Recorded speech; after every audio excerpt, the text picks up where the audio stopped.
angkatan dari SMP Negeri 3 Satu Arta Gebang, Kabupaten Bangka. Hari ini saya tidak sendiri, saya ditemani oleh Ibu Istianti, Guru BK dari SMP Negeri 3 Satu Arta Gebang. Assalamualaikum Bu Isti. Waalaikumsalam Bu Ika. Gimana kabarnya hari ini Bu Isti? Ya, alhamdulillah sehat Bu Ika. Alhamdulillah ya. Nah, hari ini kita akan mengadakan percakapan ya Bu Isti ya. Percakapan pra observasi ya Bu Isti. Sebelum saya melakukan observasi di kelas Bu Isti nantinya. Nah, adapun tujuan saya melakukan percakapan pra observasi ini, saya mau melihat kesiapan Bu Isti agar Bu Isti lebih matang nanti dalam melakukan observasi di kelas yang akan Bu Isti lakukan. Nah, di sini ada beberapa pertanyaan yang mau saya tanya kepada Ibu Isti. Yang pertama yaitu tujuan dari pembelajaran yang akan Ibu Isti lakukan itu, kalau saya boleh tahu apa Ibu Isti? Tujuannya itu agar siswa mampu memahami apa itu konsentrasi. Yang kedua, agar siswa mampu mengidentifikasi faktor-faktor konsentrasi. Dan yang ketiga itu agar siswa dapat mengetahui cara meningkatkan konsentrasi. Baik Ibu Isti. Kemudian pertanyaan yang kedua, area pengembangan yang ingin Ibu capai dalam pembelajaran kita nanti itu apa ya Ibu? Ada dua. Yang pertama itu pengetahuan, yang kedua itu keterampilan. Pengetahuan itu jadi mereka bisa tahu, ya kan, dari sebelumnya dia tahu, setelah itu bisa tahu apa itu konsentrasi. Dan yang kedua itu keterampilan, kan mereka harus memiliki keterampilan gitu ya. Bagaimana sih cara-caranya supaya saya bisa konsentrasi? Bagaimana sih supaya itu bisa punya tips, trik, dan juga bagaimana supaya mereka bisa konsentrasi dengan biaya mereka masing-masing. Kemudian pertanyaan yang ketiga, rancangan pembelajaran yang akan Ibu rancang nanti apa aja ya Bu ya, mulai dari strateginya, kemudian medianya apa yang digunakan, model dan metodenya apa ya Bu Isti? Saya tahu. Saya itu menggunakan metodenya itu PBL, surat pendapat dan seni jawab. Alat medianya itu kita gunakan PowerPoint, LCD, video, dan video SBT juga ada. Terus pakai modelnya mesin TV.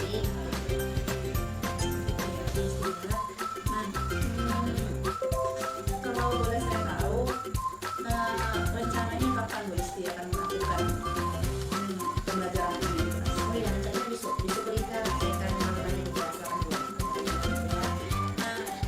Kira-kira ada nggak kegiatan yang akan Ibu, atau kegiatannya yang akan Ibu jelaskan di kelas itu apa? Ya, pertama sih pembukaan biasa kita mengingatkan siswa pada siswa sampai yang datang ya kan, berdoa, baru menanyakan kesiapan, baru kita mulai ice breaking, ya baru menjelaskan tujuan pembelajaran. Setelah itu baru kita itu mau mulai makasih seperti tips konsentrasi. Mereka bisa menebak nggak dengan cara mungkin mereka di situ duduklah ya sampai dia belajarnya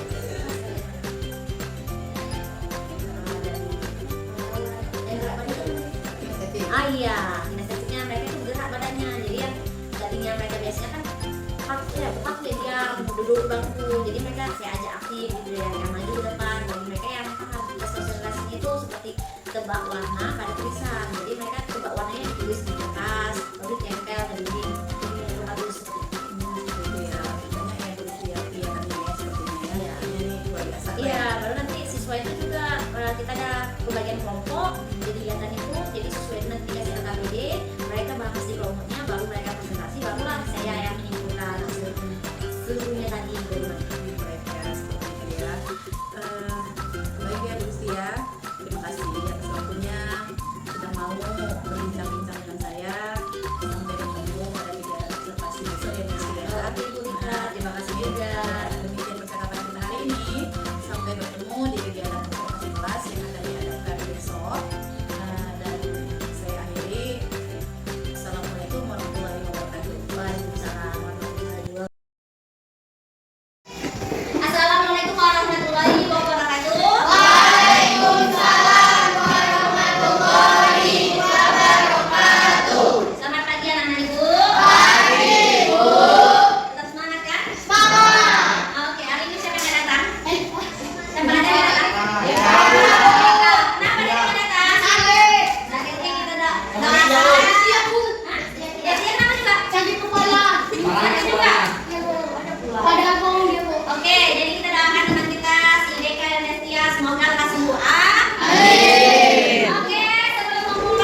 Assalamualaikum warahmatullahi wabarakatuh. Bertemu pada percakapan pasca observasi bersama saya Rika Zainarti, calon guru penggerak angkatan 9 dari SMP Negeri 3 1 Atap Gebang. Hari ini saya masih ditemani dengan Ibu Listianti, guru yang telah diobservasi pada supervisi akademik. Hari ini saya tidak sendiri, saya ditemani oleh Ibu Sri Wulandari, pengajar praktik pada program Guru Penggerak Angkatan 9.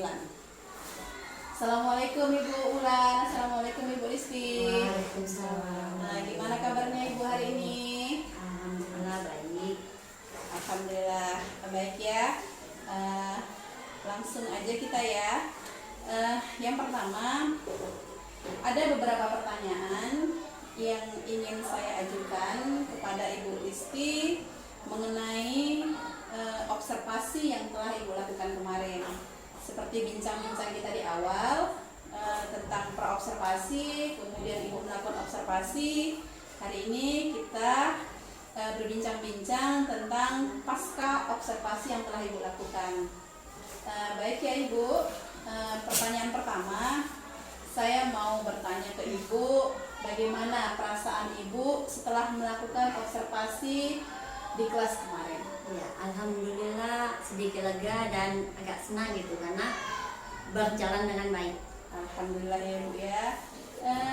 Yang kedua, bisa tidak Ibu ceritakan kembali area pengembangan yang kemarin ingin Ibu capai dan tahapan-tahapan yang telah Ibu lakukan di dalam kelas kemarin waktu kita observasi? Jadi pengembangan yang saya kembangkan itu yang pertama pengetahuannya tentang berhubung kemarin itu topiknya tentang konsentrasi. Jadi bagaimana supaya siswa itu paham dan mengerti apa itu konsentrasi, penyebab seseorang bisa konsentrasi, dan bagaimana caranya supaya siswa-siswi bisa konsentrasi dalam belajar. Baik Ibu ya. Nah, setelah Ibu lihat kemarin, menurut Ibu area pengembangan yang ingin Ibu capai tadi itu sesuai nggak atau berjalan dengan harapan yang ingin Ibu inginkan? Iya, alhamdulillah sesuai ya, karena siswa itu bisa, karena kita kasih LKPD dulu sama siswa, jadi kita mau tes siswanya itu mengerti nggak. Jadi kita tanya dulu pada siswa itu, ternyata siswa itu memahami apa itu konsentrasi dan penyebabnya seseorang bisa konsentrasi seperti itu, dan mereka juga terampil ya bisa menemukan cara-cara atau tips and trik supaya bisa konsentrasi dengan versinya masing-masing, dengan daya belajarnya masing-masing seperti itu. Oke, Bu ya. Nah, pada observasi kemarin ada nggak kendala atau hambatan yang Ibu alami di kelas? Oh, ada sedikit Bu. Pada awalnya itu siswa sedikit kurang konsentrasi. Padahal kita judulnya itu tentang bagaimana cara meningkatkan konsentrasi untuk siswa kan. Tapi siswanya ada yang kurang fokus, kurang konsentrasi seperti itu. Gitu ya. Berarti di bagian mana yang menurut Ibu tadi itu kendalanya itu di mananya gitu? Waktu awal-awal, waktu kita mau mulai pelajaran itu, siswa itu ada yang masih sibuk dengan dirinya sendiri, ada yang sibuk mengganggu temannya, jadi kurang fokus. Gitu ya. Nah, menurut Ibu sendiri apa yang menyebabkan itu terjadi? Jadi dari observasi dan wawancara yang saya lakukan, ternyata beberapa siswa ada yang karena begadang malam Bu, jadi mungkin waktu tidurnya itu atau istirahatnya terganggu. Terus ada juga siswa yang banyak yang mengalami broken home, jadi di rumah itu ada masalah, jadi dia di sekolah kurang konsentrasi sehingga dia usil sibuk gitu dengan dirinya sendiri. Oke, baik ya. Nah, setelah Ibu tadi lihat hambatan atau kendala yang di dalam kelas, nah ada nggak upaya yang akan Ibu lakukan untuk mengatasi hal itu? Yang pertama itu saya lakukan, saya membuat suasana kelas itu menjadi bahagia dulu Bu.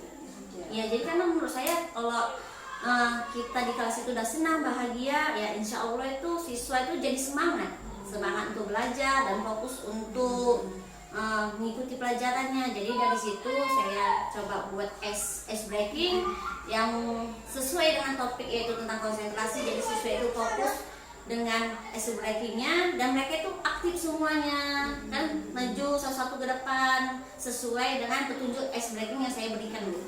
Ya, berarti Ibu membuat kelas itu menjadi nyaman ya, dan anak-anak jadi bahagia gitu ya. Nah, menurut Ibu dengan upaya yang Ibu lakukan tadi, apakah itu dapat berjalan dengan baik? Untuk kemarin waktu kegiatan itu sudah baik Bu, mungkin tapi nanti ketika untuk kedepannya kita lihat ya, kalau kedepannya masih ada siswa yang kurang konsentrasi, maka kita akan melakukan follow up tindak lanjutnya seperti itu Bu. Misalnya bisa kita konseling individu atau bisa bimbingan kelompok. Oh gitu ya. Nah, dari hambatan yang tadi Ibu ceritakan, kemudian cara yang udah Ibu buat untuk mengatasinya, kemudian apakah itu sesuai dengan harapan Ibu. Nah, kemudian ini ada kira-kira menurut Ibu kriteria itu yang Ibu harapkan itu yang seperti apa gitu. Artinya dengan tadi upaya yang udah Ibu lakukan, kemudian ada apa namanya, Ibu sudah berharap bahwa ini akan berhasil gitu. Pasti kan ada kriteria Ibu ya gitu. Kira-kira apa ya Bu?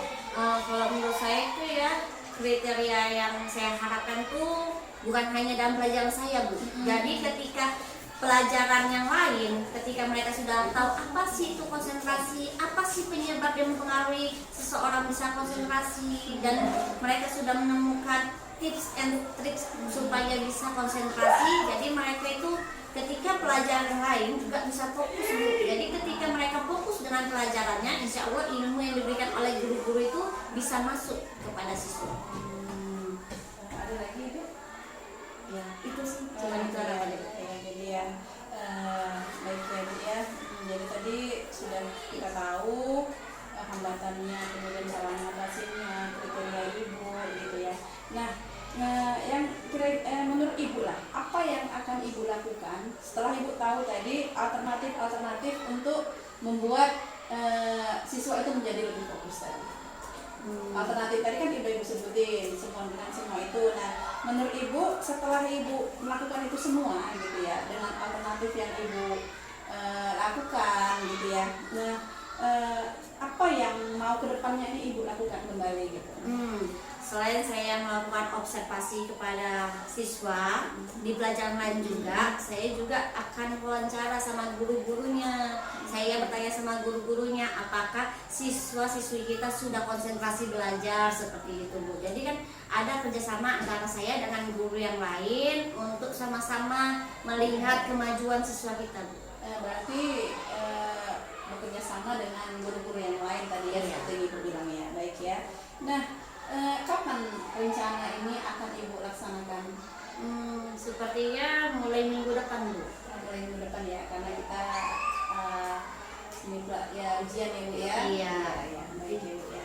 Nah, kalau menurut ibu lah, siapa yang bisa membantu ibu agar harapan atau kriteria yang ibu sebutkan tadi itu bisa tercapai gitu? Sebenarnya kalau yang bantu saya itu untuk fokus pada tujuan itu ada beberapa ya, Bu. Yang pertama itu siswa juga harus ada kerjasama antara siswa, rekan kerja, dan orang tua, Bu. Jadi saya juga nanti bisa menghubungi orang tua siswa, menanyakan siswa itu sudah bisa nggak fokus belajar dengan baik di rumah seperti itu.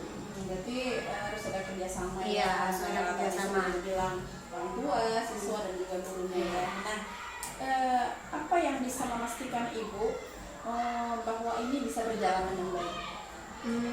Itu tadi kekuatan kolaborasi antara sesama rekan kerja dan hubungan kerjasama dengan orang tua, karena kalau misalnya siswa itu kan, Bu, bukan hanya kita sendiri ya kan gurunya, tapi kita juga perlu hubungan kerjasama dengan orang tua. Jadi kita sama-sama mendidik anak kita guru di rumah, sedangkan orang tua mengawasi di rumah seperti itu. Seperti itu ya. Jadi intinya ibu tetap berkolaborasi lah ya, Bu, ya, seperti yang ibu sampaikan. Kemudian selain dari guru, siswa dan orang tua, siapa lagi yang bisa ibu minta dukungannya, Bu?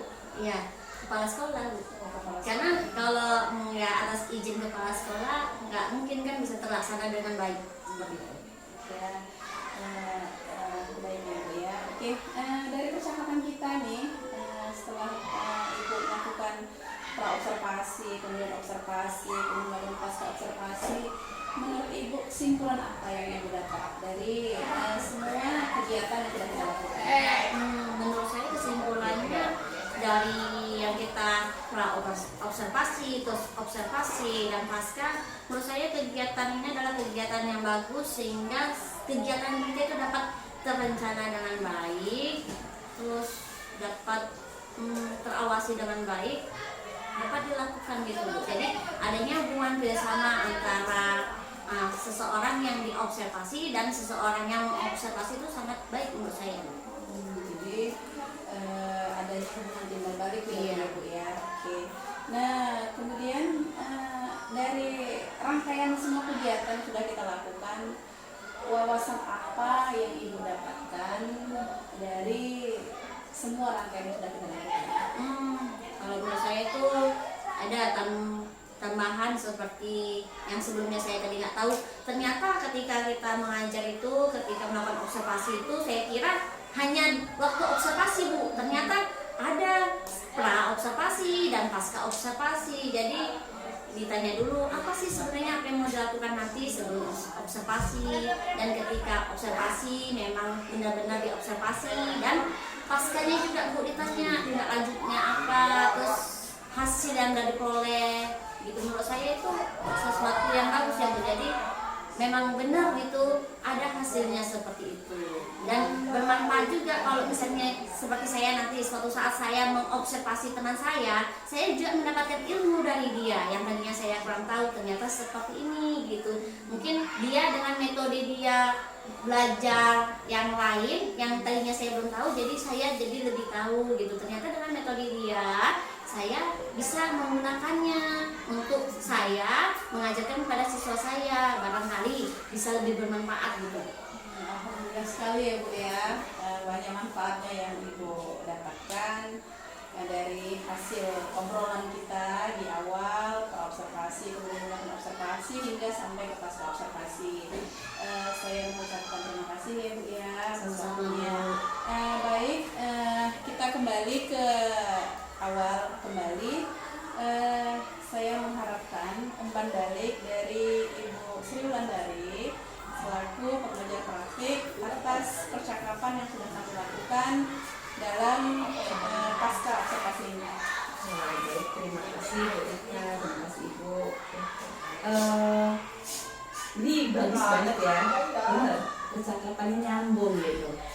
Ika itu ini ya, sebagai supervisor, sebagai coach gitu, menanyakan itu seperti memang langkah-langkah tirtaan, jadi alurnya itu kelihatan gitu, nampak dari pertanyaan-pertanyaan yang Bu Ika berikan ke ibunya gitu, jadi kelihatan alur ceritanya sampai dapat, sampai ibunya bisa menyimpulkan. Jadi ini benar-benar natural tapi jadi gitu, karena memang ibunya pas gitu, karena memang pada prinsipnya ketika kita meng-coaching, orang yang di-coaching itu paham dia sedang di-coaching gitu, dia tuh ngerti gitu.